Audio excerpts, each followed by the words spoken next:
Se o ano pasado tocaron festexos distintos, este ano Ribadumia tamén vivirá unha festa do tinto atípica. A celebración con maiúsculas do municipio queda de novo sen verbenas, nin xantar institucional por culpa da COVID. Quedámonos sin eses eventos, sin esas festas, sin esa comida do sábado a mediodía, pero evidentemente temos que ser moi prudentes coas circunstancias que nos rodean e, polo tanto, a prudencia é o que ten que tamén de alguma maneira reinar e aí estamos a traballar, bueno, pois, eso, para que o próximo ano pois poida ser un evento pois moi importante, non? A esencia da festa sí que se mantén malia a crise sanitaria co concurso cata dos viños de Barrantes e variedades autóctonas. As catas empezaron este luns 17 de maio e 18 de maio onte e van a continuar pois mañán pasado, non? É dicir, 20 e 21 de maio e despois dai pasamos ás catas finais que van a ser o 31 e 1 de xuño para que as precatas finais, digamos, e despois a cata final pois vai a ser o 6 de xuño, o domingo 6 de xuño,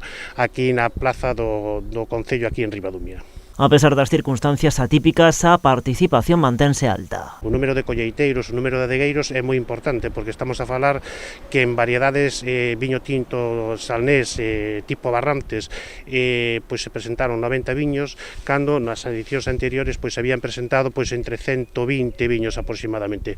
Pero é certo que a situación de algúns concellos daqui da comarca pois é un pouco máis extrema e polo tanto, bueno, pois con esas medidas de precaución pois o mellor este ano pois non presentaron, pero sí é certo que estamos moi contentos e moi satisfeitos porque entendemos que a xente pois quere festa e que quere participar. Nesta edición o goberno local descartou organizar iniciativas virtuais. O alcalde asegura que a festa non se adapta facilmente a eses formatos e que a través desas vías perde a súa esencia. Non poderlo levar a cabo como todos quixésemos e como se fixo en anos anteriores, pois non llevemos esa particularidade ou esa familiaridade, digamos, entonces, bueno, é difícil que poidamos enfocalo ao mellor desa maneira, non? Un argumento que, con todo, non convence a oposición. Formacións como Somos Ribadumia lamentan a falta de programación alternativa, acusando o goberno local de falta de ideas.